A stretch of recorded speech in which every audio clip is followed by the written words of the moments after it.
This show's been brought to you by Anarchy Wear. They are a great organization who sells clothing, banners like what's behind me, hats, all kinds of stuff. And they're absolutely amazing. Not only do they put out awesome content, they also make awesome things like this. And if you're a Spooner fan, you have this. Let me stand up. I didn't sign shit. Lysander Spooner. If you're a Spooner fan, you'll totally understand. If you're not a Spooner fan, get in my DMs and I'll let you know, because he's one of the greatest to ever do it. This flag behind me, enemy of the state. Man, that's Murray Rothbard, the greatest to ever do it. I'm a Rothbardian. He is my favorite economist. He is my favorite anarchist, libertarian, whatever you want to call him. Fantastic material that he's put out. I highly recommend you read his books. But Anarchy Wear has everything from bold to cute and modest. You know what I mean? So like, check them out at Anarchy Wear on X, aka Twitter. At anarchywear.ca on anything meta, being Facebook and or Instagram. They're awesome. I love those guys. They're doing great things. And I highly recommend you follow them and get some goods from them, man. I love everything I have from these guys, and they're amazing. And let me throw this in for you. If you use promo code BudsnReality, Buds, letter N, reality. I know you know how to spell. If you're watching this show, you're pretty smart. I know you are. Anyways, get at them, get yourself some gear. And if you use the promo code BudsnReality, you will get yourself 15% off. Who doesn't like a deal? So get at them, check them out. They are great, awesome people. Thank you for the sponsor, and let's get on with the show.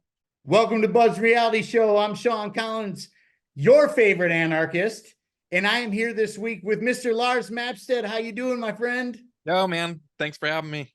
Good. Dude, it's always great to have you. This is the hat trick, man. This is your third time on Buds. Yep. So we're playing hockey now at this point. Now we're legit. I mean, they say if you get in 3 polls, you're legit, and now we've been in 7 polls. So now I'm third time on BudsnReality, so I'm solid legit now. It's time to party now. We're gonna do this, man. Yeah.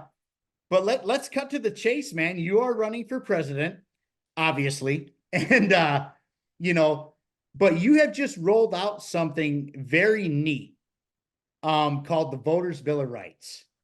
But before we get into the Voters' Bill of Rights, I think we need to talk about why you needed to do something like this, because I don't think the people know how rigged the system is. And since you're running on unrigging the system, I feel like we need to talk about this, because, nobody, well, I don't want to say nobody, because a lot of us know, but I would say a vast majority do not know how rigged the system actually is. It's wild. It is so wild. Yeah, I think, like I was talking to a friend recently, and I was talking to him about gerrymandering. And he's like, "What's that?" And I said, "You don't know what gerrymandering is?" And he's like, "No." And I'm like, and I realized, like, if you're in politics, you get into some nerdy stuff, right? You get into ballot access and gerrymandering and districting and all this kind of, electoral voting and, primaries and caucuses. And there's so much stuff. And it's nerd. It's straight nerd. You need your pocket protector to go in with this stuff. You know what I mean? But it's like, the thing is that determines the outcome of the elections. That determines whether your vote counts or not, right? And so if you don't know about these things, you're at a disadvantage. You're being disenfranchised, and you don't even know it, because you don't even know the rules of the game that you're playing in, right? And that's most Americans.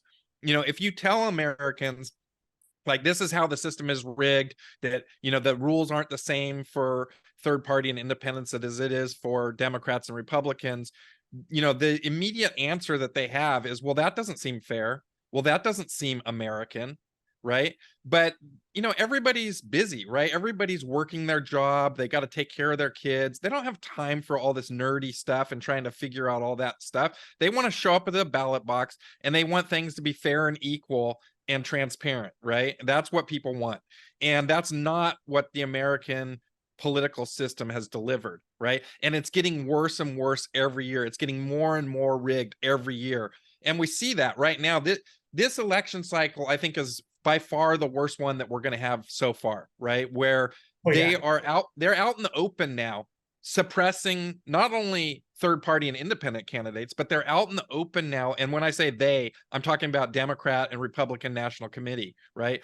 They're out in the open suppressing their own candidates. They're like, oh, RFK, you don't count. Marianne Williamson, you don't count. Oh, Vivek, we don't care. Like these are we're gonna get Trump off the ballot in these states because we've decided we don't like the way that the election system is going. Whatever it is, I mean, they're just in your face doing this stuff right now. And what I've kind of really come to the conclusion of is that, and this is the bottom line of the whole thing, we have two private corporations, right? Everybody hates the corporations. We have two private corporations who are running our elections right now.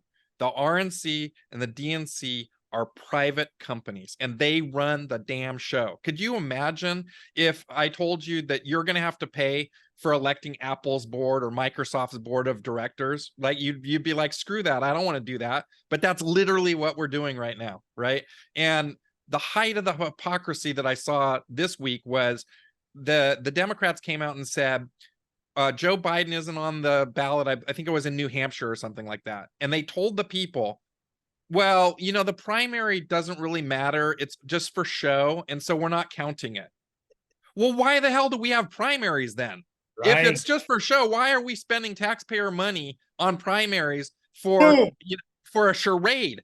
And that's what I was yelling about on Twitter and X today was we have virtue signaling and pandering, and it's all just a drama charade, right? And we got to end this crap, because if we don't have free and fair elections, what do we have, right? We don't have a republic anymore. If we don't have, if it's already decided, we have a dictatorship. We have an authoritarian regime that is just, completely destroying our system, right? And we have to unrig this rigged system, because that's what's causing division in America, right? When people don't feel like they are represented, when they feel like they don't have a voice, what do?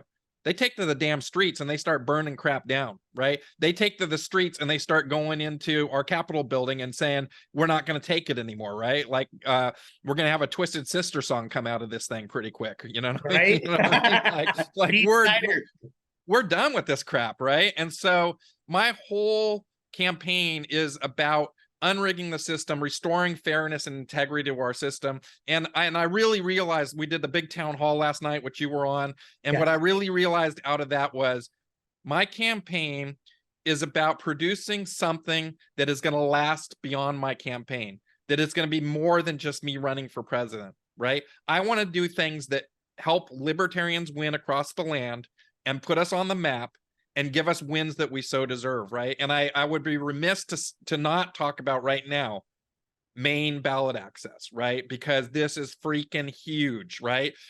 I started running, and this was part of the rigged system. And I said, oh, I want to be on the Maine ballot because I want to win electoral vote in Maine. And they're like, well, we're not going to get you on the ballot. And I'm like, what are you talking about? And they're like, we don't have ballot access, dude.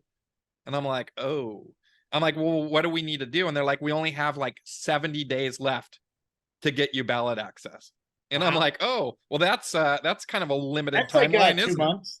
What do we need to do? Well, we need to get basically another 2,000 registered libertarians, right? So I thought, okay, well, this can't be that hard. I'll just fly into Maine and I'll stand on the street corner with the other people, and we'll just register like a few hundred each day, and it'll get done real quick, right?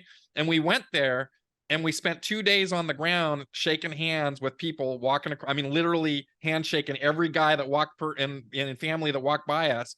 And it was like pulling teeth to get people to register as libertarian. It's really hard. It's way harder than just getting a signature, like to be on the ballot. This is like getting people to actually register to be libertarians, right?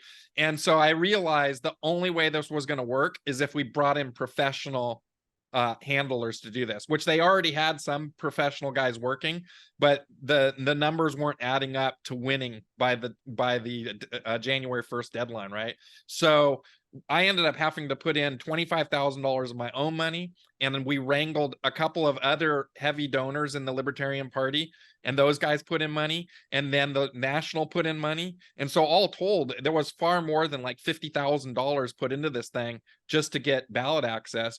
But I'm super stoked to announce that we did indeed achieve major party status for the Libertarian Party in Maine. So no one ever has to spend money again getting ballot access. We're done with that. Like, we did it. It was so awesome. Which is amazing. And thank you for doing the groundwork for that, because I don't think most voters understand how hard it is for a third party or any other party per se. We're not just talking about libertarians at this point, how hard it is to get them on a ballot, or even like, let alone a debate stage. Like, they don't want to give anyone a shot. That's plain and simple. And the Larry Sharp story is one that really shines that. I've talked about this on my show. This is my 3rd year in Buds, and I've been talking about this, since it happened, since you know, the show started. Yeah, well, they completely rigged the system against him right in the middle of his campaign. They're like, oh, we'll change the rules, right? And then it's up to you to sue.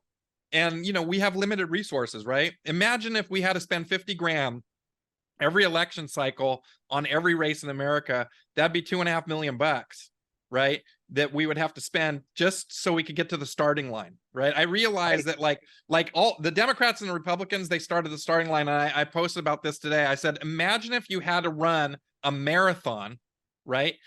In order to qualify for the marathon that you're about to run. And the other guys that you're going to run against didn't have to run the marathon. So in order for you to win, you have to run 2 marathons, and they only have to run 1. What do you think your chances of winning are? Back to back, right? Like, that's literally what this is like. They force us to run an entire marathon just so we can get our name on the ballot, so we can run the marathon, which is freaking ridiculous, right? And that limits the choices of Americans. Right? We have the illusion of choice in America of who the people that we're going to be voting for to represent us, right? It's already been chosen. Donald Trump and Joe Biden are going to be the people that are on the ballot that you're going to get to choose from. And you're going to have to pick from the lesser of 2 evils, because there's no other alternatives. There's no other viable alternatives, because they've rigged the system so badly that no one else can even have a fair shot, right? And I've said this as an example, and a lot of people, even in the Libertarian Party or in third parties, they don't really embrace this, but this is the actual truth. There is no path for a libertarian or an independent candidate or any third party to win 270 electoral votes. There is zero path. There's no path. And that's the only way that you can win the presidency, is to win 270 electoral votes. And the reason that is because of winner take all states, right? There's only like 7 states that actually matter in the presidential race, and that is the states that are battleground states, right? Because the winner take all states, they're already decided. They don't, your vote doesn't freaking count in those states. And that's 70% of Americans. Their vote doesn't count for president. Talk about a rigged system. Everybody knows that the system is rigged, but they think it's for different reasons. They think that the ballots have been rigged, right? They think that voters have been suppressed, which is true, but there's a whole layer of rigged crap that comes before any of that, right? Yes. And that's the nerdy stuff that Americans don't understand and don't know, right? And I'm trying to shine a big spotlight on that this election season, to show that, like, you deserve, America, you deserve more choices, right? You deserve better candidates than the ones that are forced on you by the duopoly. And so that's what I'm all about. Well, the thing is what they do is, they'll say, okay, hypothetically, libertarians need, we need you to raise $20,000 to get on the ballot, right? And get X amount of signatures. We'll just say 20,000 signatures, $20,000, right? Yeah. And then you get that $20,000 and those 20,000 and the other 20,000, and then they say, hey, we just changed the rules. And now you need 25,000. Yeah. And you're like, wait a minute, what? Yeah. They do this. Not uncommon. They do this all the time. Yeah. And this goes back to like one of the first elections that I participated in, which was Ross Perot, right? He made it on. he made it onto the debate stage because he was polling at like 20%, right? And then they changed all the rules on him. And then when they realized like he made such a big headway, that was when they really started tightening the screws on rigging the system and changing the rule set, right? And they did the same thing to Ron Paul. They completely hosed him, right? As soon as he started showing any kind of traction, the machine went to work to just completely destroy him, right? And you're going to see that with Kennedy here because he's polling at like 10%, and they don't want to let anybody have more than like 3 or 4% max, right? Oh. Like you're like, as soon as you start polling at a higher number, they're going to come at you with everything they got. They're going to unleash the media on you, which is their dog, right? The media is completely biased, completely owned by the politicians. There is no like independent media in America anymore, except for things like what you're doing right here. That's the only place where truth actually gets out, right? The rest of it is just so freaking suppressed. It's unbelievable, right? So that's what this voters bill of rights is all about. And like the very first one is about fixing all this ballot stuff that we've just been talking about, right? It's about leveling the playing field and making it equal for all candidates so that everybody starts at the same starting line, that there's no marathon to run before you get to the starting line, that every candidate has to get either 1,000 signatures or 1% of the salary of their office that they're seeking as a way of, kind of filtering out, the total riffraff, right? People that aren't serious, because you don't want 10 million people to sign up and say, I want to run for president. But the level has to be so low that any average American could do it, right? I want it to be, if you're a gas station attendant, you can run for president and win the presidency. That's my dream of America, because I guarantee you there's a gas station attendant guy in America right now that is better for America than Donald Trump and Joe Biden. I guarantee it, right? Absolutely. There's somebody working one of those jobs that knows how regular people feel and common sense solutions to fixing the problems that regular Americans have, because these two guys are so out of touch with regular America and the problems that people are suffering, that we have to have different options. We have to have different voices coming to the table to fix American politics, which is completely broken. And if we continue to have these completely broken system, we're going to have more George Floyd riots. We're going to have more January 6th kind of stuff going on, and it's going to escalate, right? And the escalation, nobody wants that. Nobody wants there to be bloodshed in America. Nobody wants there to be pure chaos, because that makes everybody's standard of living less, and we abhor any loss of life or any violence against people, especially for political gain, right? That's like the nap of the Libertarian Party, right? We don't want to use violence. We want to try to fix the system, right? That's broken, and unrig it. Well, I mean, if you're trying to make a society grow and be prosperous and peaceful, rule of a gun is not the way to do it. Yeah. Period. And this is their thing. And this is what they do for hundreds of years now. I mean, since 1776, you know what I'm saying? Right. That's right. Like, we have the United States Constitution, which some of us have, love and hold so close to us, right? But then you have people like Lysander Spooner, who I love very much. And he wrote a book called No Treason in 1867, or it was published in 1867 anyways. I don't know when he actually wrote it, but it was published then. And he made a point. Like, how are you supposed to, or how are we supposed to take this piece of paper and take it as gold when that piece of, and mind you, that piece of paper is supposed to limit government, right? Yeah. And here we are in 2024, and we are the biggest government in the entire world. It's the biggest government we've ever seen in life, in history. Yeah. So I would say China probably is a bigger government, but we definitely, our bureaucracy is large and in charge for sure. And I don't think the founding fathers would appreciate where we've gotten to, right? The endless growth of government, right? The whole idea was it was supposed to be limited government. We don't have limited government. We have unlimited government, right? It's just, it's like, it's gotten to the place where it grows on its own. It doesn't even need anybody to push any buttons anymore. It just is it's a train in motion, right? To always grow, right? And I say often, like, when's the last time you heard layoffs in Washington? Right? When's the last time you heard layoffs in government, right? Every other employee in America has to be afraid that they're going to be laid off or that they're going to lose their job. Government, like, you're not losing your job. No.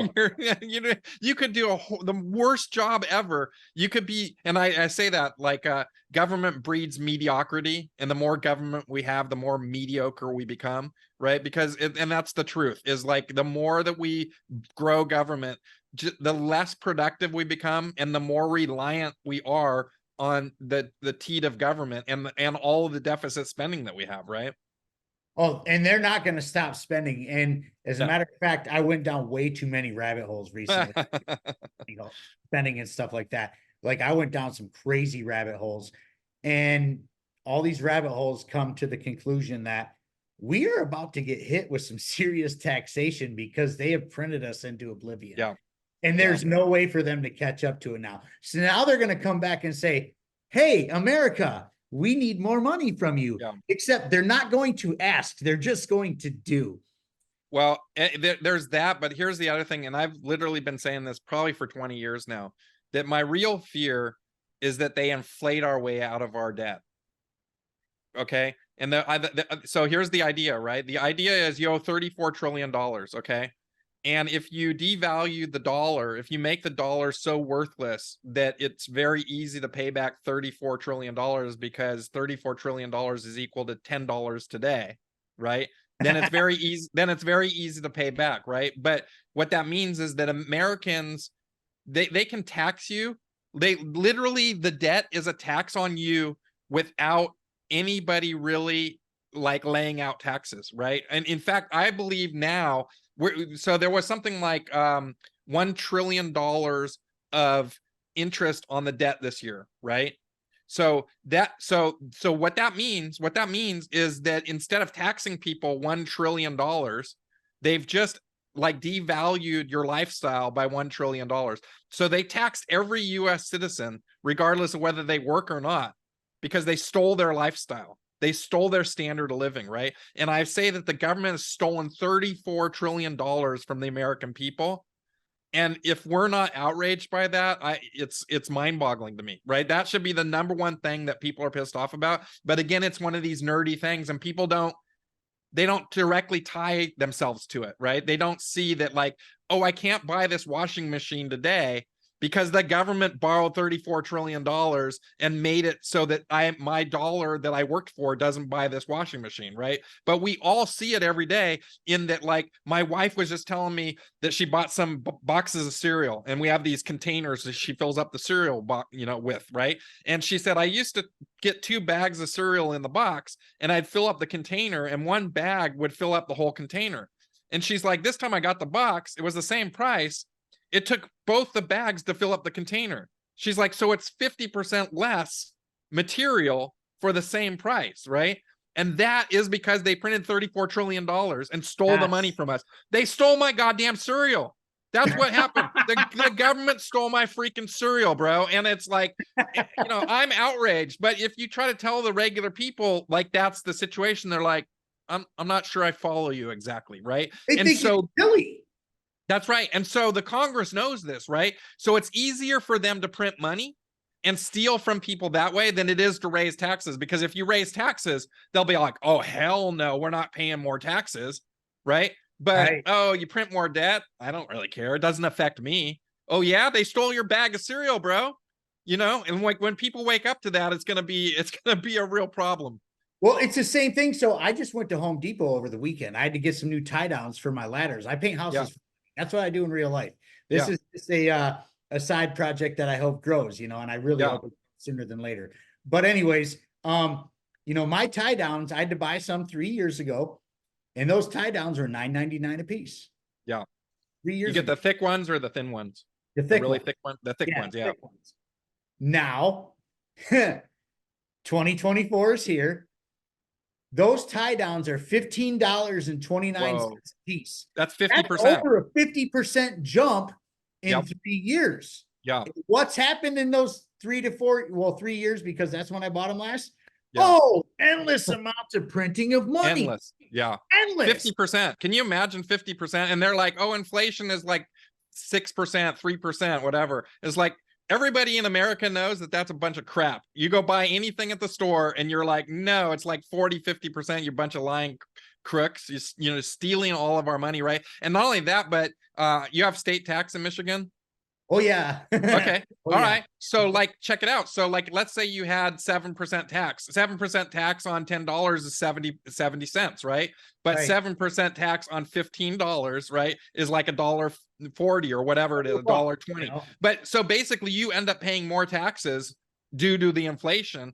And so that's how they're paying off the debt, because they're basically taxing you more without really without increasing taxes, right? The taxes increase with the prices, right? And so they don't have to raise taxes because they're just raising them automatically, right? And so that is, that's another way that they steal from you without you really having any say or knowing anything about it. The whole tax system is corrupt and felonious and is theft and is extortion, and it needs to end, right?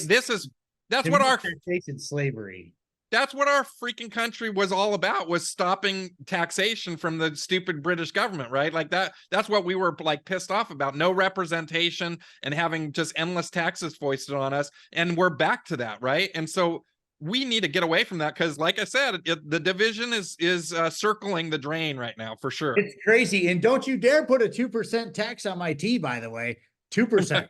Right. Don't do that. You know what I'm saying? But we could talk about this shit all day and all night. Yeah, for we sure. need to talk about your voters' Bill of Rights, Yeah. man. This show is sponsored by Infinite Zeal Syndicate. You can follow him on Twitter @_Infinite Zeal. He is a great liberty-minded fella that just wants to share the message of liberty, and also has fantastic merch like this hat I'm wearing right now. You see me wear it on every show. He's a great gentleman, and I highly suggest you give him a follow, because he's one of the good ones, ladies and gentlemen. Now let's get on with the show. So let's dig into this, because it's important. Yeah, so I love it.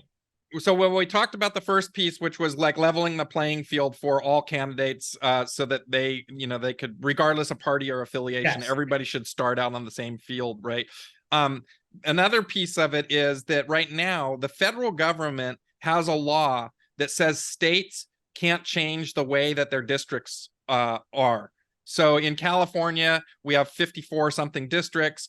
You have one representative per district. If you wanted to change that, no way, right? If you wanted to change it so that there was only 6 districts and each district had like 10 people in it, right? That might be the way California wants to do it, but they can't do it right now because the federal government disallows that, right? So we are making it so that that citizens and states can determine how the districts look to best represent them, right? And so the idea of this would be, let's say you had that district that had 10 people in it, okay? And then instead of like awarding them all to Democrats or all to Republicans or whatever, you could have it so that there was some kind of ranked choice voting or star voting or something like that.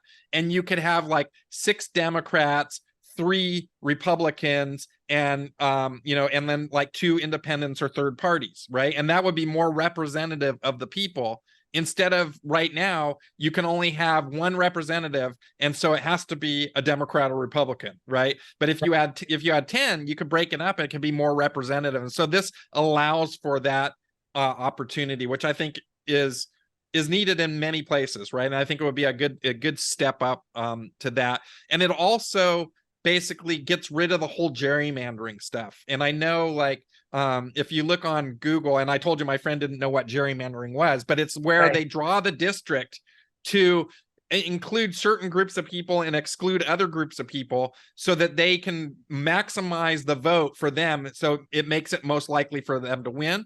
And then when they're in office, it makes it so 90% of the time they get reelected, because they literally carve out, like in my area, my house was carved out Like you could literally look at the line, and then my house was carved out into another area. And even though my neighbors that are like 20 feet away, they were in a different area than me. Right. I'm like, how is that even like, reasonable in any way, shape, or form? And so this Bill of Rights helps get rid of that gerrymandering thing, which is a grotesque rigging of the system, really. I mean, and no one likes that stuff because they know that it's a sham, So, and then a third piece of this is right now we had everybody in 2020 all pissed off because they felt like there was cheating at the voting system, right? That ballots were being added, that electronic votes were being added, that people were cheating the system, all that kind of stuff. But right now, the only people that can watch that process happen is the Republicans and Democrats, the two private corporations. They're the only ones that get to see how the election is going, right? And so this Voters' Bill of Rights says that any citizen, regardless of party affiliation, has the right to audit the voting process, has the right to see the transparency of the system. And every American with common sense and practicality would say that's what we should have, right? That it shouldn't be elites that get to oversee our system, because if you leave the elites to oversee our system, you end up with Russia or China, right? That's what you end up with, right? Like, we don't want that. We want it to be open and transparent and fair. America's about fairness. America's about creating opportunity for people. And if you rig the system that no one can participate and no one can see how the system is rigged, then that's not fair, and that's not going to allow people to rise up and have a better lifestyle for themselves, right? Well, that's right. And the fact of the matter is, when it comes to rigging the system and rigging elections, now I have been able to vote personally for president since 2000. I turned 18 in 1998. I got to vote for governor. I really don't remember who I voted for governor either back then, but I remember my first presidential election, which was 2000. And that was the infamous year of Al Gore versus George W. The hanging chads. Good old W. And, it was a thing where, like, Al Gore kind of won that election. And then all of a sudden, Jeb Bush came in there and down there in Florida, and all these votes popped up, right? Yeah. Yeah. And then it was like, and then Bush won, and then the Democrats were like, it was rigged and they cheated and blah, blah, blah, blah, blah. Right. Yeah. And then, we get to the other election, and Bush pretty much handled John Kerry in the second election. But then Obama came through, and he won pretty handily the first time. But then the second time in 2012, and I like to point this stuff out because I remember it. In 2012, Mitt Romney was actually doing a victory speech. Mm-hmm. Yeah. And then all of a sudden they're like, whoa, wait a minute. Yeah, wait a minute. Wait a minute here. Yeah. I think Barack part Obama's of that, the president all of a sudden. Yeah, okay, great. Yeah, I think part of it too is that the media, they want to jump the gun so that they get the story out first, and so they're not letting the election process unfold the way that it's supposed to. They're projecting a narrative that they want to project, and then that narrative projection kind of biases the whole election cycle, right? Because then people have an expectation in their brain, and then if they see the numbers change, the media might, the ABC or whatever, might be like, oh crap, we put the wrong number up, change the number. Well, if you change the number, people are like, well, wait a minute, that's a rig, and if that's the only station they're watching, they're like, well, that's malarkey, that's not the way it should be, right? So it's almost like you need to have independent election things that are reporting the information factually, and that the media can only report on the facts that are coming out of that independent counsel, right?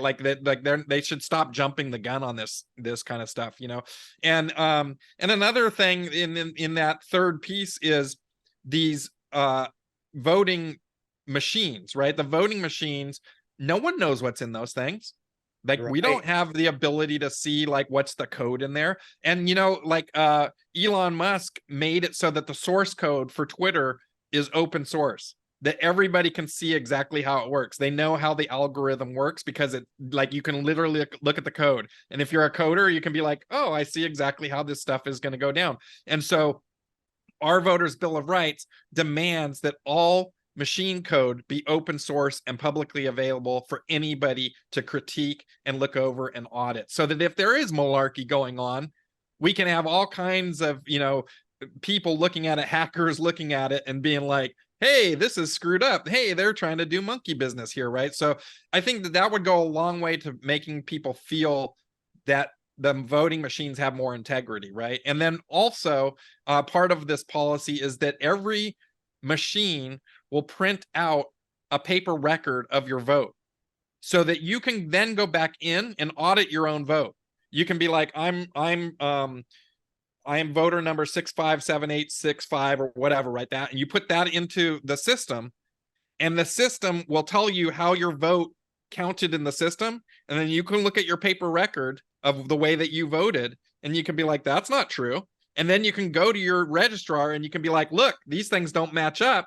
You guys are cheating the system, right? And so that way, there's a way for regular citizens to verify that their vote counted and that it was correct, right? And so that's one of the pieces. And then, like I said, these are all common sense pieces, and they're nonpartisan, right? Like there's no Republican or Democrat who should be like, oh no, we shouldn't have transparency and fairness. We can't have that in our system, right? So they have to pick this up because it is just common sense, and regular Americans are going to demand this. So we need to get this Voters' Bill of Rights out in front of as many people as possible, so that we can just start demanding this openness, fairness, and restoring the integrity of our election system, right?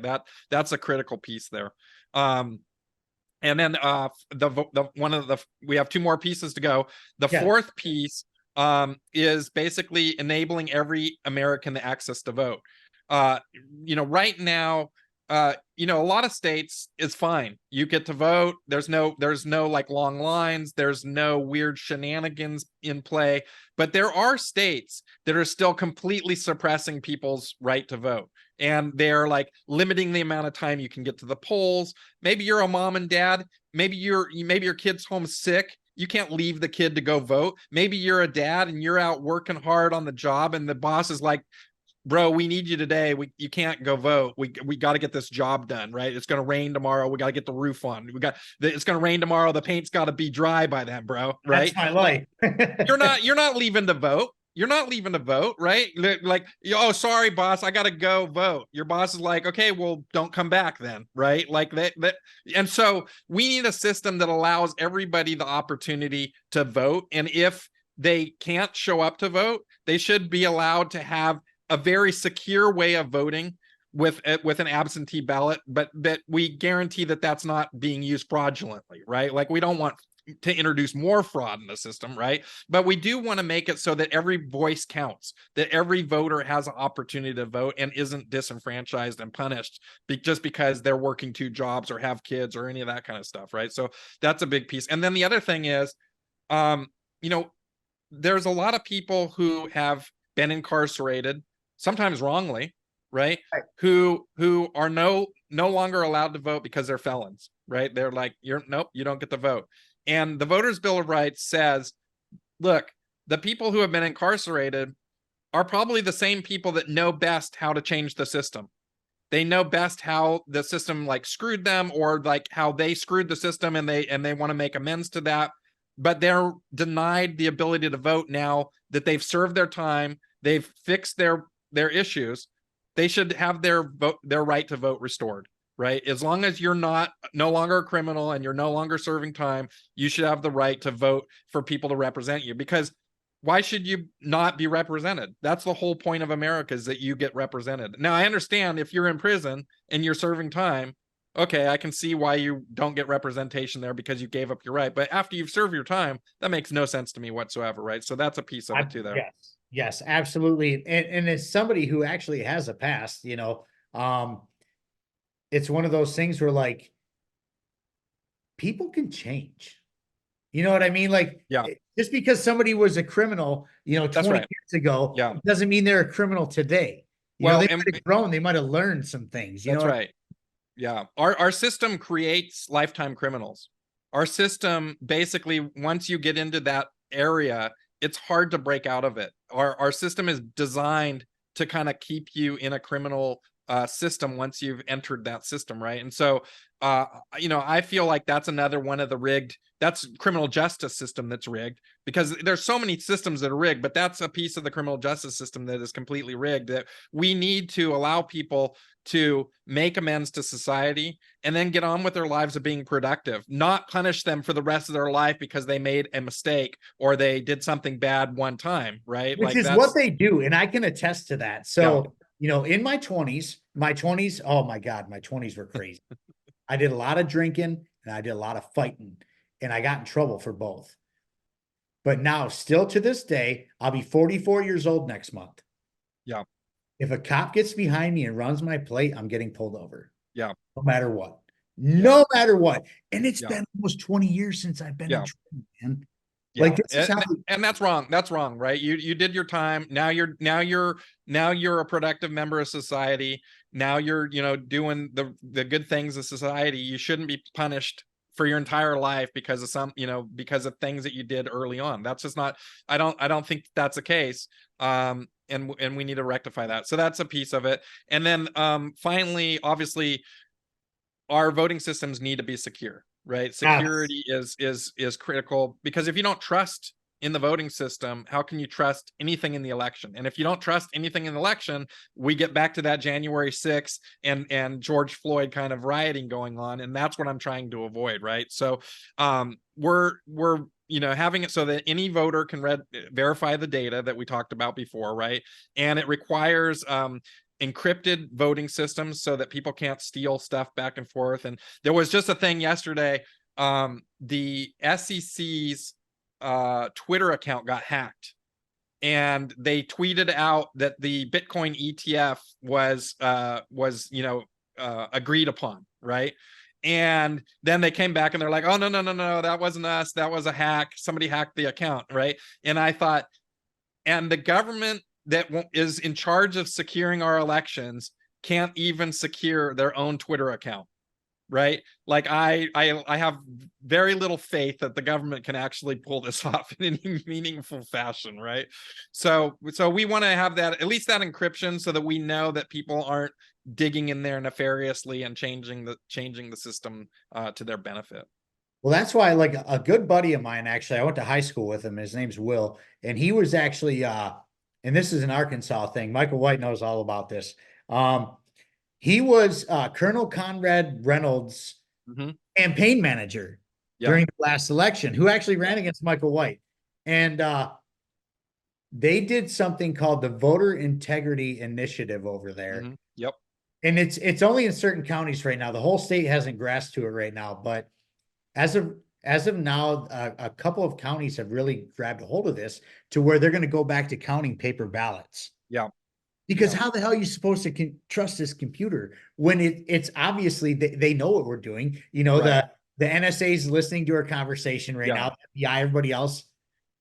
Well, I think that piece where the voter machine has to print out a receipt for you, just like, you know, like when you go to the store and you buy something and it breaks, they want to see the receipt that you bought it, right? Yes. And so this receipt would be like, look, this is my receipt for voting. This is how I voted, and this is what you guys are showing on the voting machine, and that's not the same. And so you need to rectify this. So that would allow every citizen to audit their own vote, and it'd be super simple because that would be online, right? And you would just be able to like type in your number, and then you just compare your paper receipt that you got with what shows there, and that's what's in the voting record. And then it's like, oh, okay, this matches up, I'm fine, right? But every voter could audit their own vote immediately. Yes. Right? Immediately in the system. And then there's no like, oh, well, you know, how are these? And then if we know that the voting code is correct and that there isn't any monkey business in there, then we know votes didn't get added, right? And there's a whole auditing process in this Voters' Bill of Rights that tells the states you have to retain the documents for the, you know, the voter information for this period of time so that any citizen can audit it, right? So then you can have groups of people get together and be like, I don't believe that Michigan or that Arkansas did it right.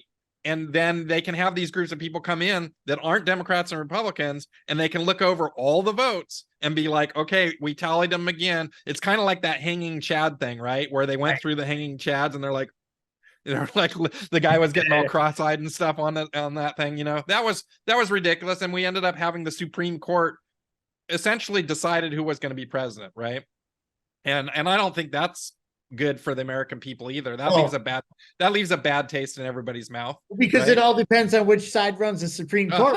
100%. You know what I mean? So it's like, well, because it's always one side pushing, the other side away or vice versa. It's never about meeting in the middle. It's like my agenda or nothing.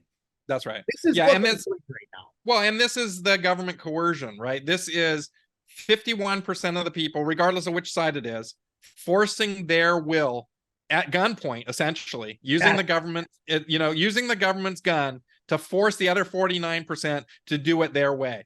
And every time you point a gun at somebody and tell them, do it my way, or I'm going to shoot you, how does that make people feel? People are pissed the fuck off. And they're going to revolt. They're going to revolt, right? Like there's a certain point where it's like, I'm not putting up with this anymore. I'm not letting you tell me how to live my life at the gunpoint of government, right? And that never works, right? And so we have to get out of this idea that I can force my will and my viewpoint upon you if I just get in government, take control, and tell you how to run your life, right? And that, I think, is the key piece that why I love libertarians so much, right?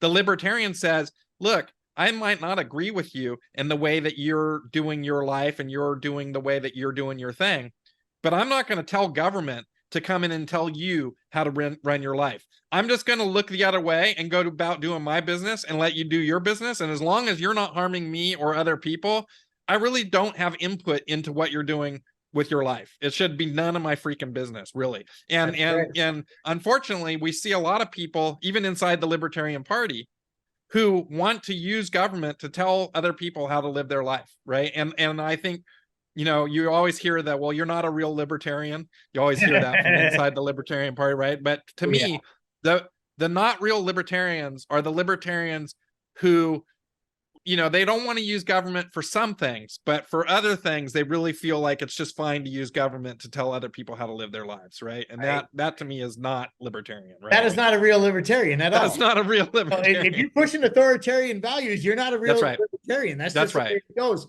Now, Lars, how are we going to push this Voters' Bill of Rights forward? How can we do this? And I want to help. I really do want to help do this. Yeah. So on our website, we can go to the Voters' Bill of Rights area on our website. I think it's under elections, and we have a whole packet that you can download. And what is the website, real quick? Lars24.com. Okay. So go to Lars24.com, download the packet, and in the packet there is kind of two pieces. One is a federal piece and one is a state piece. Okay. And the federal piece we want to take to Congress people, and your senators and your House of Representatives people. And if you live in a district and you have a House of Representatives, everybody does, print out that piece of paper and physically mail it to your House of Representatives. Or if they live close or they work close, take it to their office and hand it to them and say, this is important. This is what we need to do. And if we got, say, 5 to 10 people in every district to go to their congressperson and hand them this piece of paper and say, this is important, it would get traction. They don't get a lot of activity. There's not a lot of people coming into their offices. So if you show up to their office as a constituent, it's impactful. It really means something. They're like, oh, I'm dropping this shit off to Gretchen Whitmer personally. There you go. That's exactly it. So that's what we want to do is we have 700,000 registered libertarians in America. If all 700,000 people printed out this paper and took it to their congressperson, this shit would pass. This would have real legs, right? So if you are sitting around saying, I wish I could do something, I feel disenfranchised, I don't feel like I can affect the system, I don't feel like I can change the rigged system, this is how you do it. And it's a grassroots movement of regular people that are going to tell American politicians enough is enough, fix the damn election system so that it's fair and has integrity again. We're tired of this crap. And that's what we need to do to unrig the election system. Man, I love this. When you invited me to your town hall, I was like, hell yeah, I'm going to show up to this.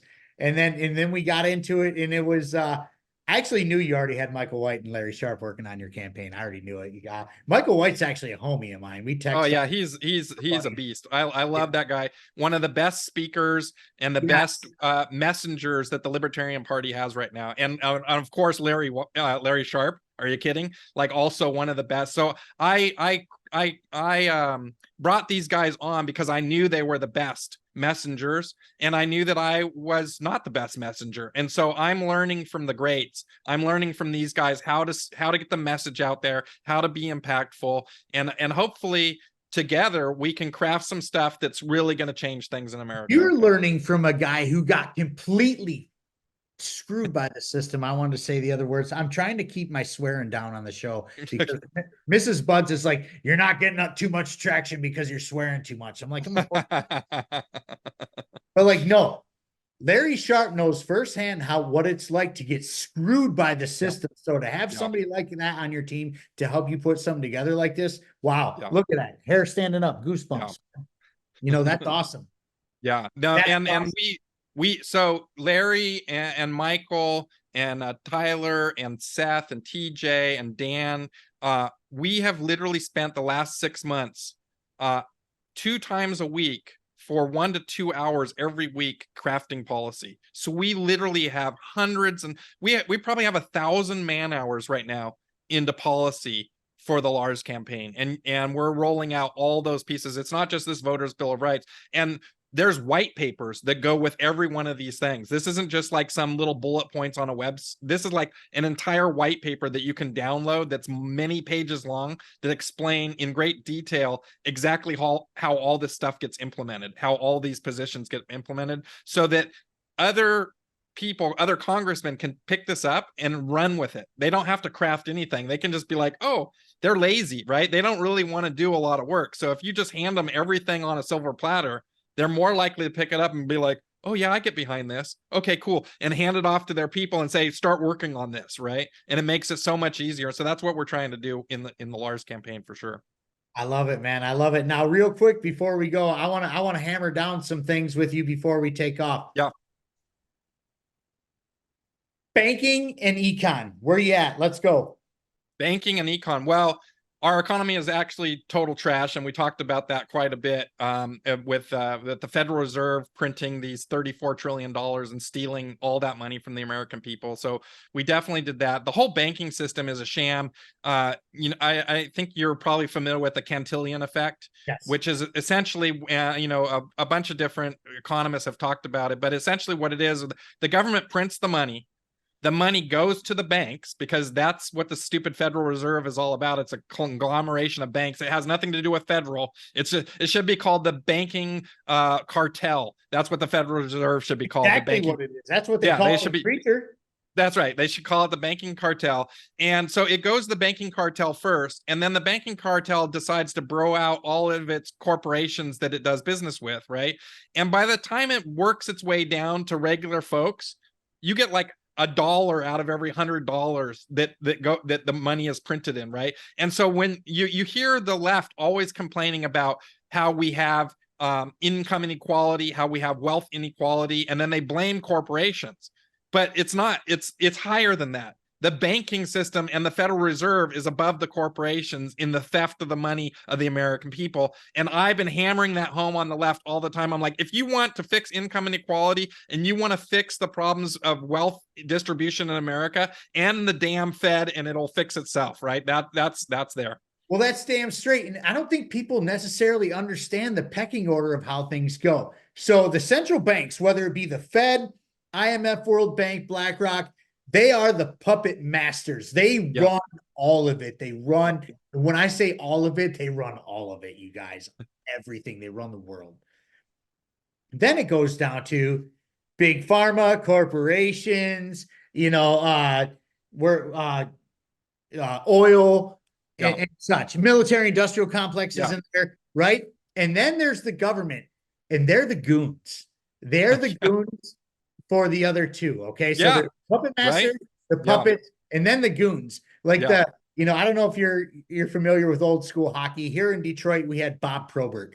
Bob Probert was the ultimate fighter of all fighting in hockey. He's got like some of the greatest fights in hockey history. I don't know if you're a hockey fan, but Okay. Bob Probert's the man when it comes to fighting. The U.S. government is the Bob Probert of the central banks Yeah. and the rest. Yeah. And you know, I'm not in favor of bank bailouts. If the bank system is failing, let it fail, right? So that we can Yes. because propping it up just basically puts the onus on the regular people again. It's just more theft of the regular people, right? Like, oh, we're gonna help out our banking bros. Oh, and by the way, you guys are gonna pay for it, right? And it's like, you know, if you and I try to go get a loan from the bank, they just look at us and laugh their ass off, right? Yep. If Microsoft goes to get a loan, they're like, how much? And can we give you a really good interest rate, bro? Right. And so that is where the income inequality comes from. And that is all Federal Reserve. That's all them. They write the rules of who gets to get the money and who doesn't get to get the money. And that's ridiculous, right? And that's got to stop too. That's a completely rigged economy that's rigged in favor of corporations and the elites in Washington. And really, the elites in Washington's are the ones that rig it. But I also like your idea that the elites in Washington are the goons that enforce the banking cartel. That's what a mess all this is, right? What a rigged system this is. It's terrible. And the fact of the matter is that the goons will send their goons who happen to be the U.S. military to go impose their will on whoever the hell they want to impose their will on. All over the world, by the way, not just America. We're about to be at war everywhere. Yeah, not just America. So let's go foreign policy before we go. Lars Mapstead, where are you on foreign policy? We're about to blow up the world right now. God, it would be great if we could start with a blank slate where we weren't entangled in any foreign bullshit that that is going on in the universe today. But the reality of it is, if you win the presidency, you're going to be dealing with all the entanglements that Congress and the last presidents have gotten you in, right?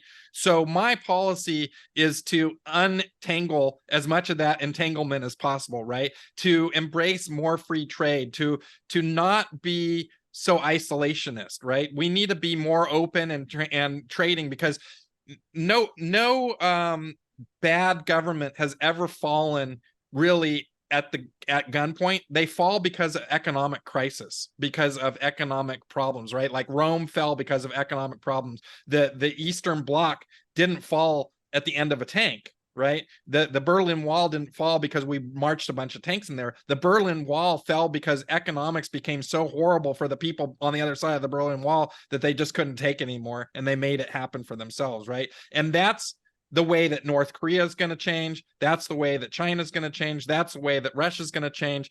And instead of being so isolationist and doing trade wars, because I feel like trade wars end in real wars, that they lead to real wars, right? So people, there's that old saying, desperate people do desperate things. If there was a lot less desperate people in the world, there'd be a lot less people doing desperate things, right? And so my goal as American president would be not necessarily to use taxpayer dollars, because that would be wrong, but to help lift up every person's standard of living in the world by letting the market do that. Like letting the market lift up everyone, right? Because if we're super prosperous, you see it all the time. If China catches a cold, America's economy starts going down. If America's economy goes down, Europeans' economy goes down. So if we're making America's economy rock star and shooting to the moon, all other countries are going to benefit from that, right? So we should focus on America and improving the standard of living of all Americans' lives, and that's going to trickle down to the rest of the world, and there's going to be a lot less crap. And then what we need to do is close down our bases, bring home our military for defensive purposes only, and that will stop a lot of this animosity that we have from all these other countries, right? We've got to stop interfering in other people's lives. It's like, we get pissed off when our government interferes in our life, right? Now imagine if you lived in another country and America was interfering in your life from another, you'd be like, what the hell? Why is America over here trying to tell me how to run my life? I don't even like it as a citizen for America to tell me how to run my life. If China was over here in America trying to tell us how to run our lives, we would be freaking pissed off, right? Like, and so we need to stop doing that. It's easy. We can have empathy. We can put ourselves in other people's shoes and be like, if this was the way we were treated, how would we feel? And if we would feel crappy, we probably shouldn't treat other people that way. That's right. Bottom line. That's right, man. Well, Lars, I don't want to keep you too much longer. I know you're a busy guy. Thank you so much for doing this. But Thank one you. more time before we go, how can we get a hold of you? How can we find you? How can we Yeah. get your voter bill of rights out, man? Let's do this. Absolutely. Well, number one, I'm trying to win the candidacy of the election for president, right? The nomination for president from the Libertarian Party. And how we do that is I need delegates, right? And I literally have a couple of hundred delegates secured right now that have said yes and that are, going to be delegates. But I need to get to 500 delegates to win the nomination. That's the bottom line. So I want everybody that, if you like what I'm saying today, I need you to go to your state convention, sign up as a delegate, get your ass to Washington, D.C., and vote for me in 2024 at the May convention so that I can be the candidate for the Libertarian Party, right? That's the number one. And you can do that by going to Lars24.com, signing up to volunteer to be a delegate so we can onboard you in our process. And you can look at our policies there. And of course, you can make a donation. Even $1 or $5 makes a huge difference because it shows that people are supporting this campaign. I've put $500,000 into this campaign of my own money so far, and that is not nearly enough, right? And when we get to the general election, we're going to need a lot of money. And there isn't a lot of money in the Libertarian Party right now, and there isn't a lot of donations coming in, right? So we need to step up to the plate and start donating to our candidates. Go to Lars24.com, donate to me. Follow me on social media. Follow me on X at Libertarian Lars, or on Facebook, Lars for President. And I'd love to have your support at the convention coming up. Awesome, man. Thank you so much. And if you guys believe in this and what's going on, please get on his website, print out the voters' bill of rights, and start mailing it. And I mean, mail it to your local and your state and your federal government. Let's make some noise. Let's party. I don't care who you're voting for, honestly. This is a big deal. This is awesome. It doesn't matter if you're for Rechtenwald or Termott or Josh Smith or anybody, you know what I mean? Hornberger, whoever it is, Chase Oliver, it doesn't matter. Mail this to your state, local, and federal governments, and let's make some noise, guys. And until next time, peace, love, and liberty, y'all. Be good. Peace, love, and liberty.